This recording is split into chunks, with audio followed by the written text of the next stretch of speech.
And welcome to this week's edition of Conversations. I'm Jeff DeForrest. Very happy to have you guys along for the ride. We're coming off a series of hits, including last week's show where you had Grant Long predicting correctly the outcome of every basketball game that was ever contested.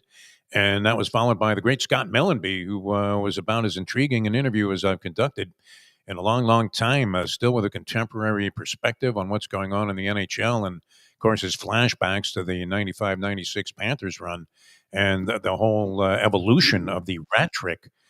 Sensational recounting of all of those good times with Scott Mellenby. So hope you guys enjoyed that. This week, we've got a two-part series working, and we wanted to get into ponies and pucks. Of course, we have the Belmont Stakes on the horizon. That's coming up Saturday. Figures to be, I mean, with 8 horses in the field, you would still have to say a major, major dose of interest and intrigue in this one. And I can't think of anybody better to help us decipher what's going to happen on Saturday and talk thoroughbred racing with than my good friend. And as a matter of introduction, in a million years, you know, you always say that about certain things. In a million years, I could have never.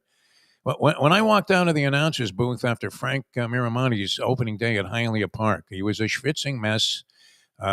We knew he had the talent, and I wanted to believe. But in a million years, out of that experience, I don't know that I would have been able to introduce him or conceive introducing Frank Mirahmadi, our good friend, as the voice of Santa Anita and Saratoga and calling the Belmont Stakes. Frank, good to have you on the program. Thanks so much for doing this. I know you're at Toga right now, so you're raring to go. Good to have you on the show.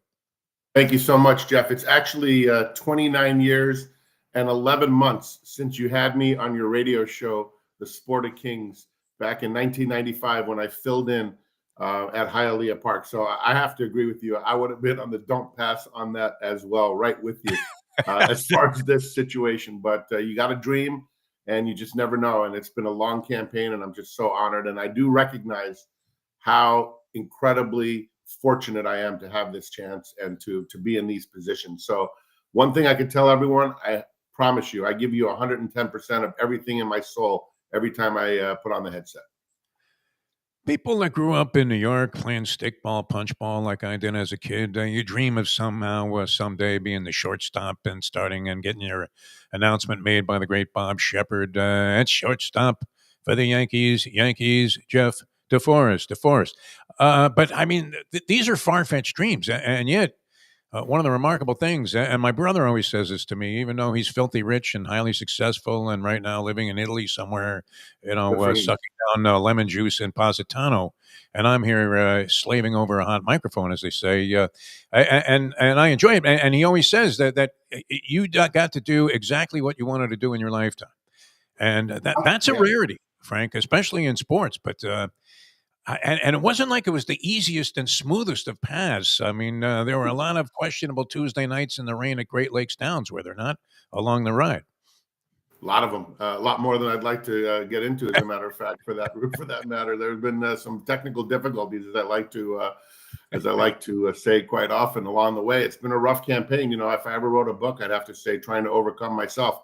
But, you know, look, it's hard work and a passion. And I never knew I really wanted to be a track announcer, but just the way I moved to Florida. Think about this. I sold my Mustang for $6,000, moved to Florida to take a job that was paying somewhere between $7 and $8.50 an hour, part-time, 20 hours a week, to work for a company called the ICN Corporation, which was a service bureau for 900 and 976 numbers, because in my ridiculous game plan, I thought at that point, while I was selling coupon advertising on the back of Kmart's throughout Central California, and staying in Best Westerns, and you know, calling cold and trying to put people and explain to them that they're going to be on the back of every receipt. They should put a $2 off Subway coupon on their Kmart receipt. The worst part about Kmart is everyone keeps their receipts, at least at the grocery store, which I ended up doing at Winn-Dixie in Florida. At least there, you know, no one's keeping their receipt to see that they bought toothpaste and some eggs. But anyway, I sold my car, went to work for this place to do race results for a 900 number, thinking somehow, some way that maybe that would open some doors to racetracks. The dumbest move of all time. It only lasted a few weeks. My Ford LTD that I rented from a horrific company in West Palm Beach blew up on the, what is it, 195 that goes towards the beach. 95. And Yeah, I couldn't even afford to freeload and stay on my friend's couch anymore. But it put me in South Florida. And amazingly, the company that I had abandoned had just gotten the Winn-Dixie chain. And I moved to Jacksonville. They make me the regional manager, North Florida, South Georgia. One of my proudest accomplishments. Number 8 in the country of 26 offices selling ads on Winn-Dixie. And remember, this is way before the football team. I set the stage for someone to make bricks. The guy who took over after me never left. He was there and he really crushed it because Jacksonville really erupted. But anyway, it was as a result of being there, having called 2 races at Hollywood Park in 92, 4 in 94. And then I ended up sending tapes all over the country, and I get a call from Hialeah Park to fill in 95. So if you think about the odds of that whole situation, you couldn't even calculate them. I should have hit 3 Powerballs before I got this opportunity, which, by the way, I would have preferred the Powerballs with all due respect. But anyway, bottom line is I've traveled all over the country, and I got my dream job at Santa Anita. To get Saratoga after all that, I remember visiting Saratoga, Jeff, in 1997, 98. The entire Hialeah racing office moved to Great Barrington Fair, small fair up in Massachusetts. And believe it or not, that has proven to be a big thing with all the fans out there, because those people, they love me automatically because I'm a Massachusetts boy as far as they're concerned. All right, you'll be behind the binoculars calling the Belmont Stakes again. This will be the second year that it's conducted at Saratoga, and I'm assuming it's the final year with Belmont scheduled to reopen. One more after this. Okay. Yeah, they're gonna open Belmont. The schedule is to have Belmont for the fall meet, which will be following the Saratoga season next year. That's the current plan. All right. And now a lot of talk about the Belmont Stakes in many different layers of narrative, as they would say, not the least of which is, oh, geez, without a Triple Crown winner, it's not a significant race. Now, I was weaned on the very first time I went to the Flats was in 1970. High Echelon wins the Belmont Stakes. And we had been going to the Trotters prior to that at Roosevelt Raceway. Carmine Abatello stiff horses right and left at 3 to 5. And we decided, hey, let's check this out, see what it's like. And it was sort of foreign to me, but naturally fascinating. High Echelon wins the Belmont. And so I always will think of this race as being among the most significant. Where do you rate it? I mean, with Breeders' Cup Classics that have come into vogue since the Belmont was contested hundreds of years ago or whatever, 150, somewhere in that neighborhood. What edition is this, by the way? It's 157. 157. Okay, so we're talking about. I'll get that straight before the gate opens. Yeah, I mean we're talking about people running around in like the 1870s, going, "Hey, who do you like?" And so as this race is coming up, I'm hearing people dismissing it as saying, "Well, without a Triple Crown winner, it's not significant." Who are you hearing this from? You're not hearing this. Come on, man. No one's saying that. From every miserable track guy that's losing his ass while he's, sitting there at the bar at some casino that's simulcasting. Man, yeah, who cares about the bell? I still care about it. And now, where does it rank? You are a thoroughbid racing historian, in addition to being very contemporary in terms. A lot of tickets have been torn up in your presence. You've seen it. Yes. But where would you rank this? And what do you say to people? Obviously, I have an indication here that you're not necessarily fond of the opinion that the Belmont has lost some of its significance over the years. Well, I mean, here's the thing. It's very sad. As a fan, I was really disappointed to hear that not only was Sovereignty not running, but never planned on running. I really liked Sovereignty in the Kentucky Derby, as did your great guest, Kate and Bradar. I enjoyed the conversations, and I did watch the entire episode with Kate and Larry and enjoyed it immensely. And I find that she has a very consistent, soothing tone that just, and she's very, very sharp at looking at horses, and she's proven it over many years. And it's the reason she's still very prominent in the game. But she picked Sovereignty, and Sovereignty was a horse that I really felt Godolphin would win with one of their 2 horses. I was disappointed that he didn't run in the Preakness. But if you really look, and I'm not a rah guy, so I don't really get into the hype because I work here, because I work there. But the Belmont Stakes is an American classic, and the Triple Crown. I mean, these are races that are just always looked forward to, and we have had, the long discussions with many different people that have the opinion about this needs to be changed, that needs to be changed. I could not disagree more strongly, and this is way before, it'll be way after I ever do any of this. Don't change a Triple Crown. This is the one thing in horse racing that is as pure as it gets. It's as great as it gets. And it has not been accomplished that. If you look back, I mean, the argument to change the Triple Crown, to me, I can't stand when people I respect immensely come with that. I just have to shake my head and pretend I didn't hear it so that I don't judge them for the ignorance of that stance. Okay, the Triple Crown. I'm glad I didn't say anything first. Yeah. Oh, for God's sake, come on with that nonsense. It's utter nonsense. I mean, look at journalism. He likes to run every other week anyway, as it is. But the Preakness Stakes had tremendous handle increases. People were firing all over the place, and they enjoyed it, and it was a great event. And look, this particular Belmont comes down. The Belmont Stakes in general, it's just it speaks for itself. It doesn't need any kind of hype. But now the way that this race is shaping up, I'm just so excited to see how the field is assembled, and that we have the Kentucky Derby winner and the Preakness winner. And look, the miserable trip that journalism got in the Preakness tremendously helps the whole thing. I mean, you're a media guy your whole life. You understand that whole situation, I mean, that was made for television. Thank goodness nothing happened in mid-stretch that could have been a lot worse for a sport that does not need any kind of bad publicity. But the way that unfolded, the fact that Sovereignty's, decided to El Paso, they went West Texas on everyone, and they went there before even the race began. So they were never going to the Preakness. And now you got the new shooter, as our man Paulie man. I always wanted to go new shooter, Baeza. I mean, Baeza, John Sheriff's a man that can certainly be considered a Hall of Fame candidate. He won the Kentucky Derby with Giacomo.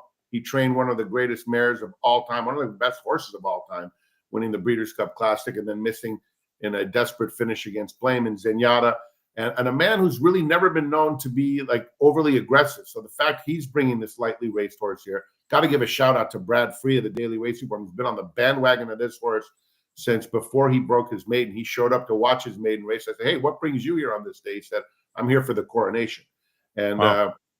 So Baez is a beautiful horse out of that mare Puka by McKinsey.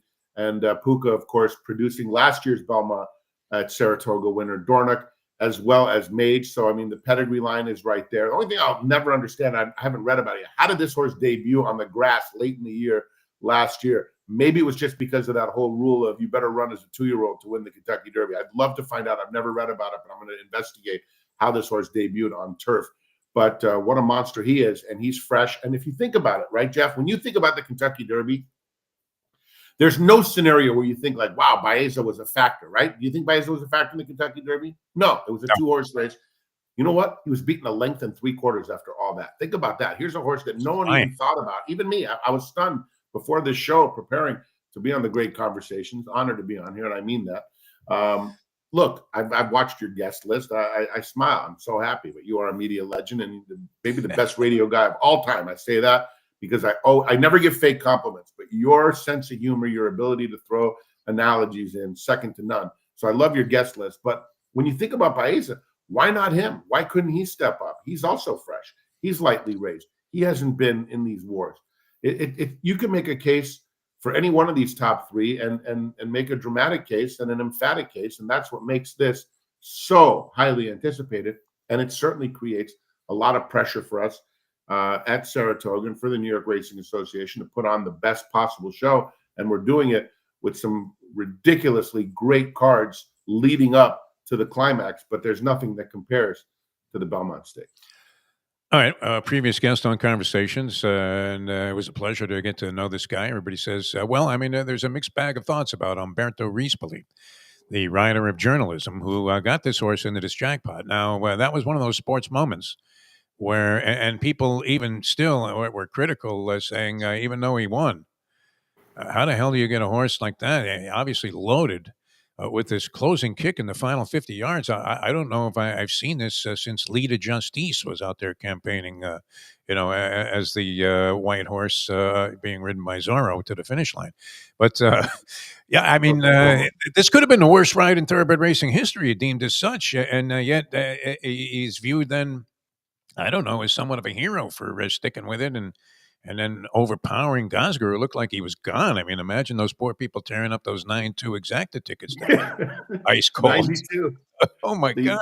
I know I should have had that. That was the year I called my first race. A cold 9-2 would have been sweet, right? Would have been nice, yeah. But And here comes Eric Dickerson, number 29, comes and gets you, right?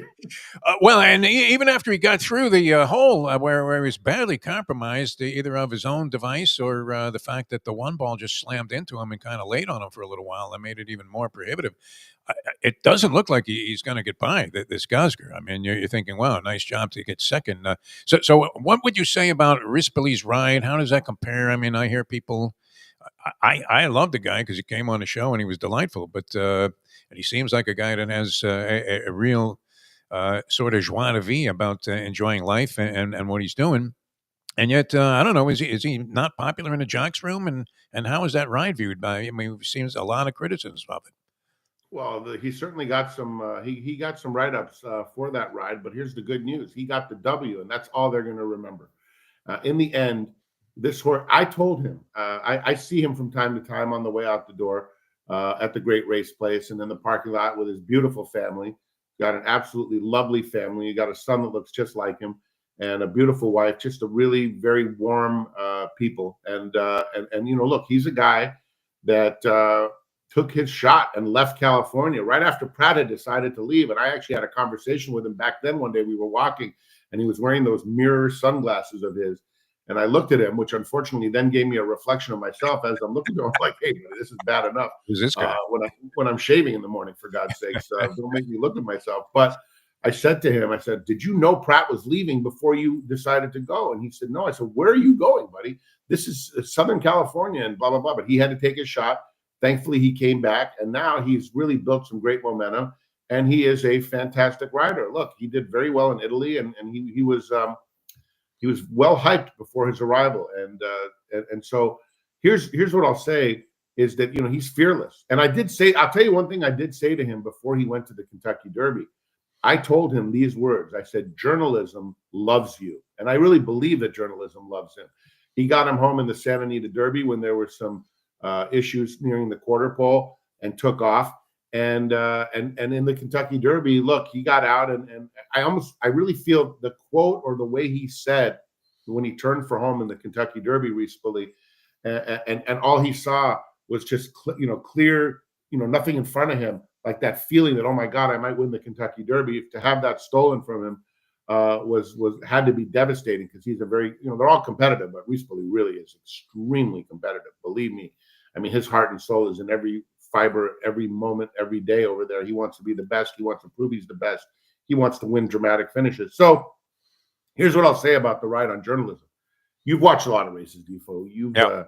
I've seen you going screen to screen at Calder Race Course, mostly because generally at Hialeah I'd be at the booth, and at Gulfstream I wouldn't be there. So most of my viewing of your screen to screen activity was at the Great Calder Race Course up on the high level there.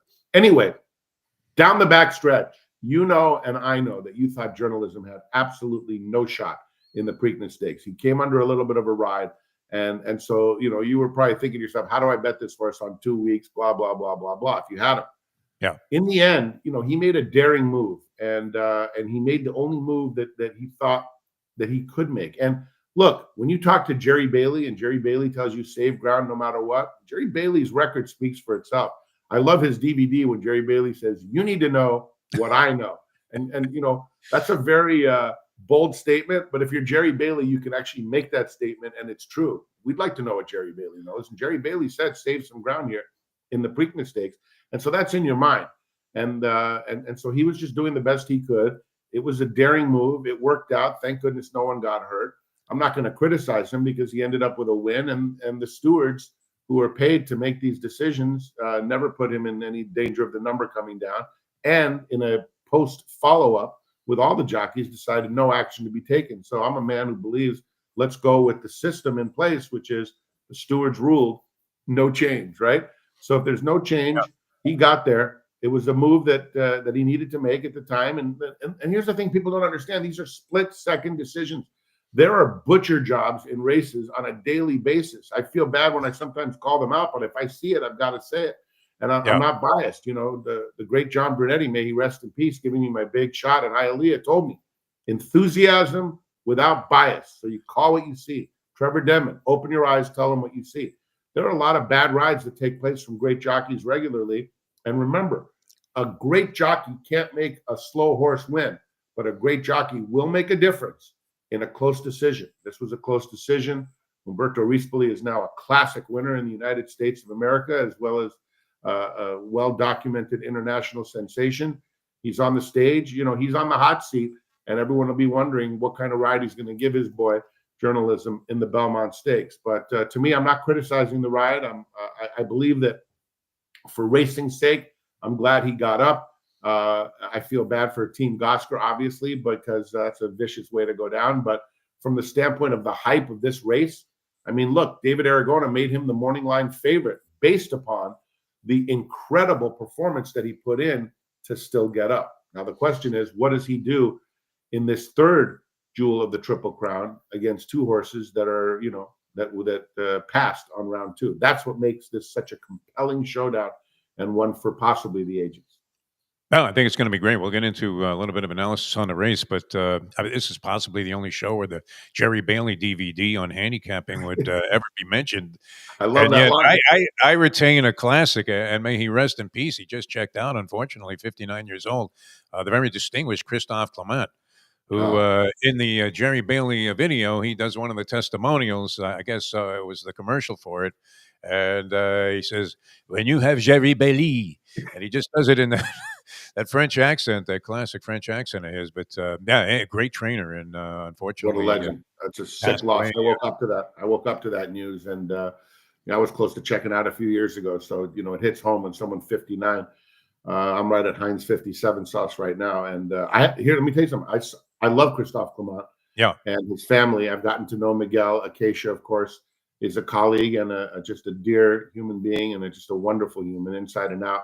And Miguel, his son, is doing a phenomenal job. I feel so bad for them, and I will be paying my condolences to them in person very shortly, in fact. But I did not know Christophe was sick. And last year at Saratoga one day, because, in my job, I don't really see a lot of the people. I've never even met a lot of the people for whom I call races, and I don't even recognize some of the jockeys and people that I talk about on a regular basis. But I saw Christophe one day when I was leaving. No idea he was sick. And I ran over to him because I just love the guy and I wanted to just pay him a little homage. And I'm so happy I was able to do so. And I said, "Hi, Christophe, such a fan. You're such a great trainer." And also that I told him, I go, "Look, I go back to the days at Hialeah." And I talked to him about Coretta. Coretta took a slip and fall in the Black Helen, which was at that time, the biggest race, basically. I mean, of course, the Flamingo had the name, but the Black Helen was arguably the biggest race of our meet for the mares on the turf, fillies and mares. And she slipped and went down so hard that I actually called her as breaking down, which was not a very good term to use. And it was an inaccurate one. But Christophe was quoted as saying he was convinced she broke down too. She ended up running third in the Breeders' Cup, filly and mare later on. So obviously she was okay. But it was a weird thing where the course was slippery. But we talked about that, and we talked about some other things. And, trainers like Christophe unleashing great maidens over the years and just watching them develop. And Hialeah, of course, was known for so many great maidens, including the Grade 1 winner Astra, who won with Tommy Turner back in the day for Simon Bray, who was working with Belmont. So, I mean, there's a lot of great history to those maiden races, and Christophe certainly unleashed a lot of them. A terrible loss.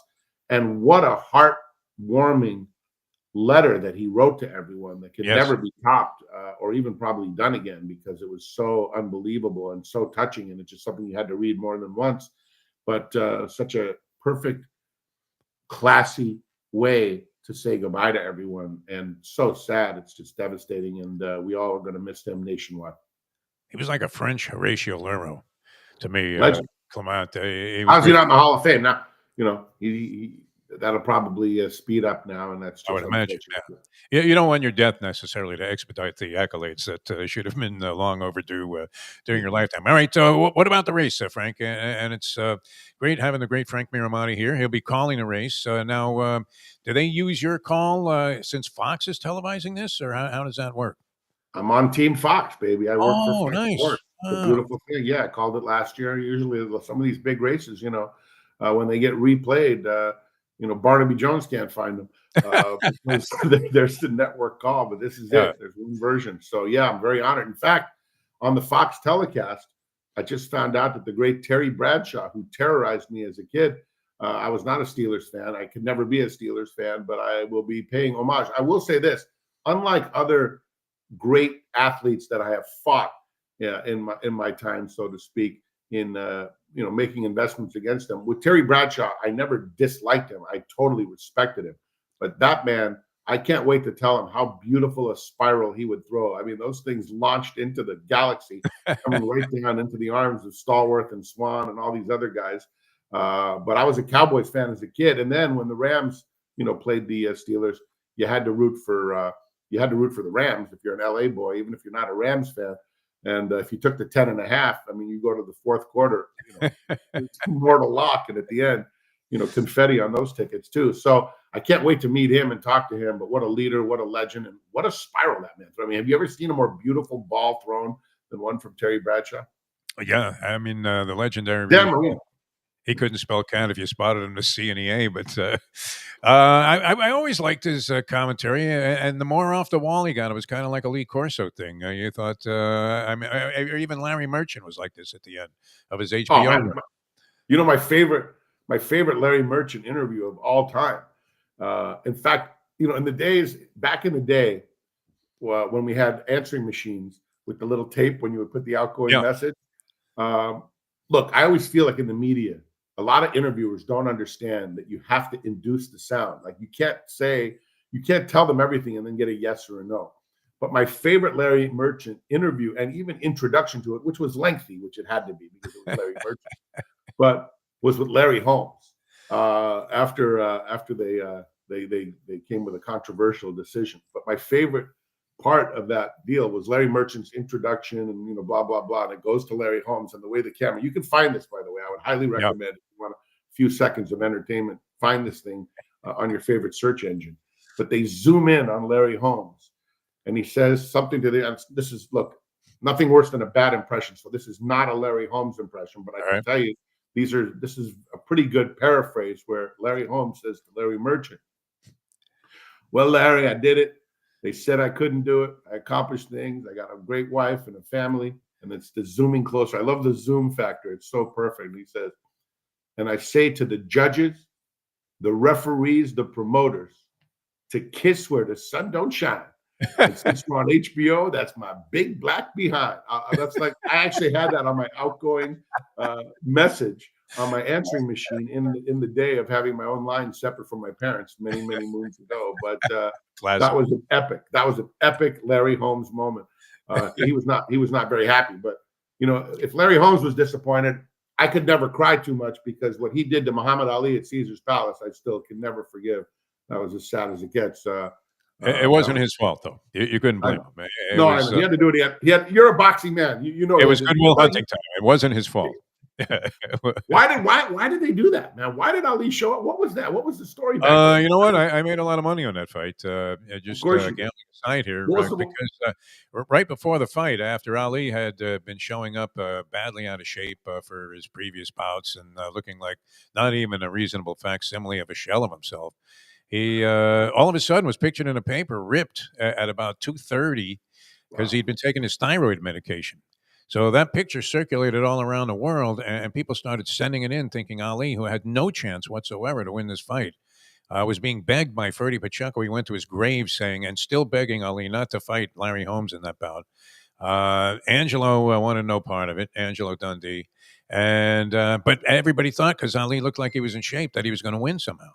Yeah. They didn't realize, they didn't realize how much better Larry Holmes was, and that even in his prime, Holmes would have given him problems. That was a sad day for me as a young kid. Big score for me. All right, let's take a look at the Belmont field now. You mentioned the three contenders. Is it down to those three? Rodriguez comes in, Wood Memorial win. People were summarily dismissing that, even if he had run in the Derby. Most people were overlooking Rodriguez. And then you have some, as you mentioned, our dear friend, the Polyman would say, a couple of new shooters in there you got to be careful of. I mean, and Baeza's close in the Kentucky Derby. This horse, I don't know where he was. Like you said, search warrant to find him anywhere during the race, and then all of a sudden, I thought it was the 21. I thought it was the 2. He was the 21, right? Yeah. And Blackjack. You were looking for Blackjack. The saddlecloth is the same color for some reason. I made that same mistake when what was it, Sierra Leone won, or Sunny Leone won on Yeah, Rich Sonny Stripe. Leon. Yeah, Nice, and nice, good comeback there. That was a very good. That was a live recovery. Good job. yeah, no, I was spacing out there for a second It's because okay. It happens. I'm in envisioning this thing. But as you looked at Baeza flying at the end, Sovereignty we know is solid, and they've obviously taken the training procedure they thought was best to have him have a big performance here. Nothing wrong with winning 2 legs at a Triple Crown and skipping one, I don't think. Don't At this like it. point, as a breeding animal, right? He's already made in the shade there with Godolphin. So, so what happens here? And journalism with a clean trip. I mean, he was in trouble, as you said, Santa Anita Derby. You were on the call, and I remember you saying something about it at the time that there was some kind of little rumble in the jungle there going on at the top of the stretch. He was under a hard ride there. He was under a hard ride. I mean, look, this horse. That's the one thing. He's a little bit deceptive in that when Rispoli gets after him, and he asks his friend journalism to go for him, he responds. So I mean, look, he's answered the bell over and over again. I'm not going to necessarily. I don't want to disappoint you by not giving you an official selection because Yeah, I can't do it on a big race like this. I really, but I will say that you can make a case, and that's what makes this a beautiful wagering opportunity. I will say this: Sovereignty is the legendary Bernardini on the bottom line of Godolphin by the King into Mischief. Who would have ever thought that Harlan's Holiday, when he was a lukewarm favorite and not doing anything for his backers in the Kentucky Derby, would give the world this incredible animal? That's what's so beautiful about pedigree. And you look at mopetism. Paul Redham has enough money through the high interest loans that he's had throughout his life to have been able to keep his own mare and breed. But it's a business too, so he lets mopetism go. She was an honest grinder type, and sometimes I find that the horses that you don't spend millions for, are better than maybe the ones that make it into that 7-figure situation. And then look, like we talked about Baeza, they spent good money for him. He's beautiful, and he's got Pratt, and he's got a lot of good things going in his favor. Sheriffs, nice people who own him. The Searings of CRK stable, very classy people. Again, not the kind of people that usually jump into big things that they don't belong in. This horse belongs. He's punched his ticket with a great Derby performance. And journalism is the morning line favorite. Sovereignty, look, you got Belmont. You know what's interesting about Sovereignty, Defo? This is the third production into Mischief out of this mare. The first one broke its maiden at first asking, beat a heavily favored chalk that Barnaby Jones was looking for. We'll give him 2 references on the show. yeah. In her debut. And then the other one didn't do much, but yet they came right back. They knew that this pedigree line into Mischief out of this Bernardini mare would be good, and they got what they're looking for here with a beast of a horse. I mean, he's been managed to perfection. He does have experience over the track. His debut was a very good maiden race where he came flying. I can't picture him not firing in here. I mean, I think that he's going to take serious money too. I think journalism's morning line favorite status is based upon the overcoming of that trip. And you got to remember, you're trying to cater when you make the morning line to the general public. Like Sovereignty beat him fair and square, and it's been freshened since. Was there a legitimate excuse for journalism? I know he didn't have the greatest beginning of that race, but he had first shot to finish him off. Maybe he's better this time. Does he come from off the pace? I would think that I guess if I had to make a pick, even though I haven't ever really made one, I would have to say Sovereignty is there's nothing wrong with picking him because of the fact that he won the Derby. He beat this horse before. But as soon as you say that, you think, wait a minute, Michael McCarthy, who, by the way, best demeanor ever of anyone. You could just tell he just is ready for all this hype to go away. He doesn't want to hear much more about it from anyone. He's very low key. He's very, just matter of fact. He actually was quoted. I was stunned because it's so not McCarthy-like to say, quote, something like this. I read it in a good publication. I think they got it right, making him the morning line favorite. So that means the horse is really, doing well. Horses don't read the form. They don't read stories. They don't know that they could have had 5 weeks off instead of 3. You know what I mean? Like, he's just going to show up and run. And then you got Baeza. I think it's one of those 3. I really do. It's hard for me to picture, but that's what makes horse racing, right? If we knew what we were doing, we wouldn't have to work. We wouldn't be working stiffs, right, Defo? If we could predict the outcome of these horse races. So I got to believe it's one of those 3. I would give a tiny nod to Sovereignty just based on the fact of experience over the track, Belmont, and sometimes, like they say, the great story would be going for a Triple Crown. Whenever I hear those things about what would have been ideal, I always say, listen, this is horse racing. If you want a feel-good story, go get a Dr. Seuss book. I mean, come on, man. These people got to do what's in their best interest. It's up there. Godolphin got what they wanted, the Derby. Now, if they get this, they have, the 3-year-old championship all but locked up if they win this race. I mean, this race is about who is the leader of the division. And look, journalism loves to run, and they wouldn't be running him unless he was on, absolute, high energy, ready to go. So, and Baez is going to come and try to spoil it. And he's a very, very, very nice horse. I mean, look what he did in the Santa Anita Derby. And look, that was the only way he could punch his ticket to the Derby to run first or second. He was a big price that day. Yeah. And he fired. And he got run down late by journalism. Journalism wants to beat you. And it'll be interesting to see how the race unfolds tactically. Where will Junior Alvarado put Sovereignty? What will Rispoli do with journalism? And look, Rispoli knows there's been a lot. Look, he's a smart man. He knows there's a lot of focus on him. And you know what? In big moments, big-time people show up. And this is a big moment for Umberto Rispoli. It's a big moment for Junior Alvarado. It's a big moment for Flavien Prat, who broke the record for most stakes wins in a Saratoga season last year. So if you give it to the, from a home team advantage, what Prat did last year on turf and dirt had never been done. So it's just a phenomenal showdown. And I just hope that the race, I hope no one has a trouble trip. May the best horse win, and may it be an exciting conclusion, because that's what the fans, that's what gets, the hairs rising on your neck, is when it's a real close battle. I just hope they all give us our best. And if they do, it should be close. And that's what it's all about, because I think as we sit today, the 3-year-old, champion, who is the best 3-year-old? That's a big debate. All right, we can't let you go without and brilliant analysis and with detail that is incomparable. I don't know how the hell you pull it off.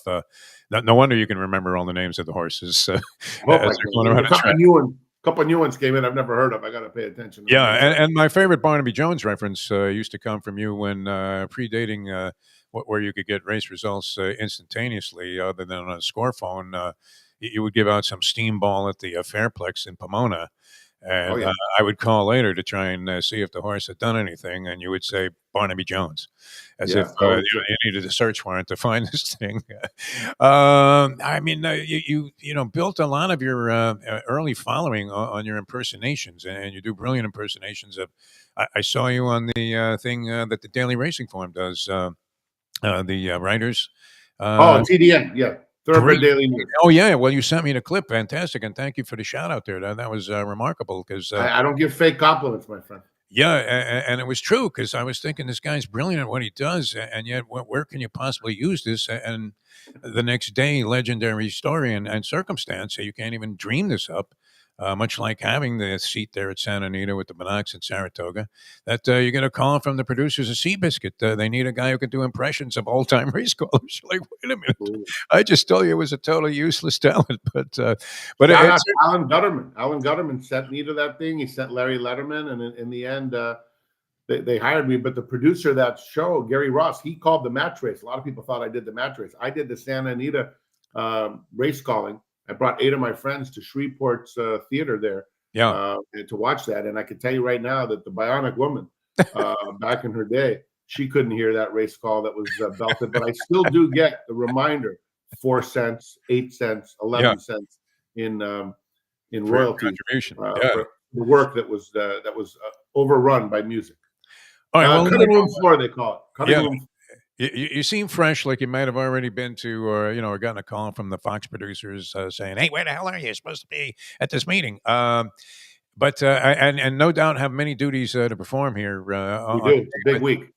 I don't know if you've had that first jolt of Cuban coffee that you used to consume when you weren't a big coffee guy. It was never been into the coffee. I'd say over under 2 coffees a year. That would be if I'm at a great restaurant, which because of my weird eating habits, I don't really go to fancy restaurants.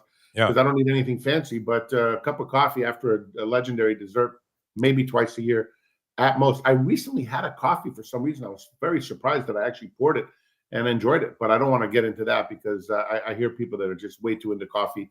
It's not my thing. I did have some Saratoga water this morning. Oh, yeah? Okay. Well, that should give you an infusion of energy. Well, I don't know. Feel free to say no, and it won't be a Very neat. showstopper if.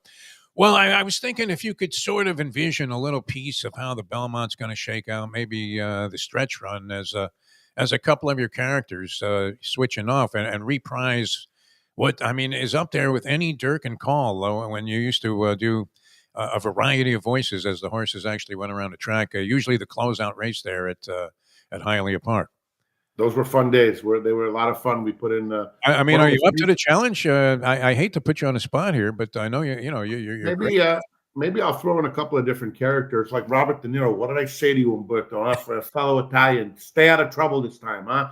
Get this horse in the clear and let the other horse go first. Wait for Junior as they come to the top of the lane. You understand what I'm saying? On the outside, Baeza is now gaining ground. My Battaglia making an appearance. It's journalism on the outside. On the inside, Sovereignty and Baeza. Head down the stretch they come. 3 of them across the track. Who's going to win it? Where's the Bud Longshot Hill Road? You know what, Jeff? I can tell you this. Getting on conversations is something that's not going to happen with Trevor Denman.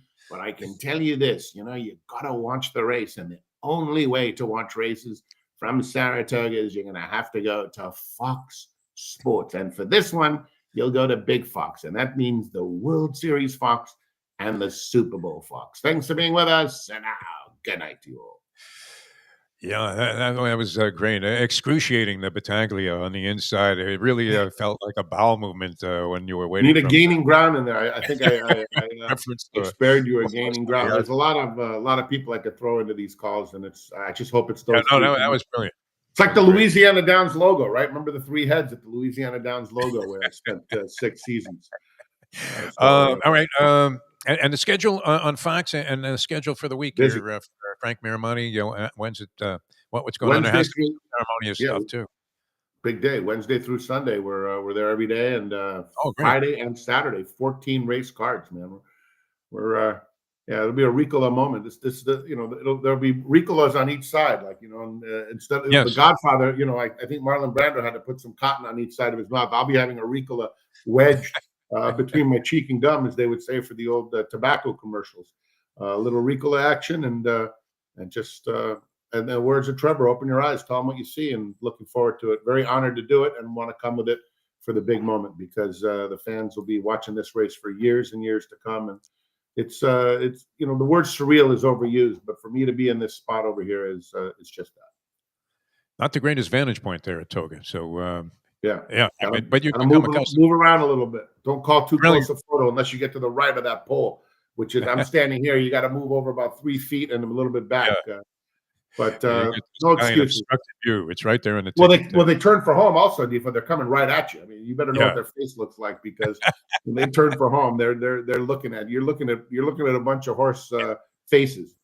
And it's no time to go Cramden on that, because you're trying to make the definitive call of one of the great races of all time. Well, let's hope it's as exciting as you've made it in terms of previewing the race today. Yeah, outstanding job as always. Appreciate you, my friend, for getting up with us here on Conversations and giving us your viewpoint from the announcer's booth at Saratoga for the Belmont Stakes. Very honored, and appreciate you. And I know this conversation has gotten very popular. I love the list and of all your guests of late, and I love that. But you're the man, Defa. All right, thanks, Frank. Frank Mirahmadi, ladies and gentlemen, with us here on that's part 1, actually, of what's going to be a 2-day extravaganza here, if you can call it that, on Conversations. Frank, outstanding. I really appreciate the in-depth knowledge of every detail of every horse. I mean, it's just as if he's going through the program, the scratch sheet, and giving you ownership and breeding all the way back to the grand sire, and just fantastic knowledge. Tomorrow, Bill Lindsay's going to join us. That'll go up live at 10:30 in the a.m. It would be the second tier of Conversations for this week.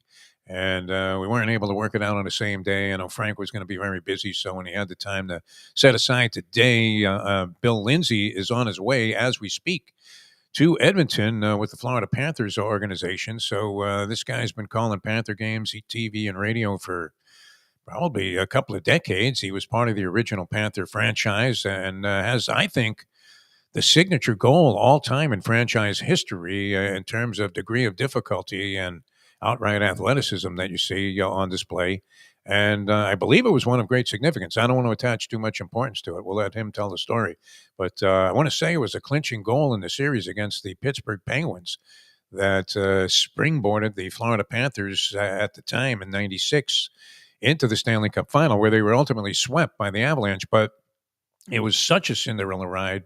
It still seems like a victory and a reason to celebrate even today with the team going back to its third straight Stanley Cup. So we'll get the Florida Panthers' perspective on that, and no doubt he'll have some insight. They only played twice in the regular season, Edmonton and the Florida Panthers. So we'll get whatever insights we can share with you through the eyes of Bill Lindsay, longtime Panther organization associate and color analyst on the radio broadcast. The good thing about being on the radio broadcast is you get to stay with the team. The networks take over the broadcast. They usually allow the local broadcast team to do the first round of either the NBA or NHL playoffs, and then it's Sayonara City. But Bill's been on top of it, so we'll look forward to that tomorrow as part of Conversations Part 2 for this week, coming up tomorrow at 10:30 right here on Bleacher Brothers. So thanks to Frank Mirahmadi, sensational performance by him. Thank you guys for tuning in. We'll see you tomorrow at 10:30, the next edition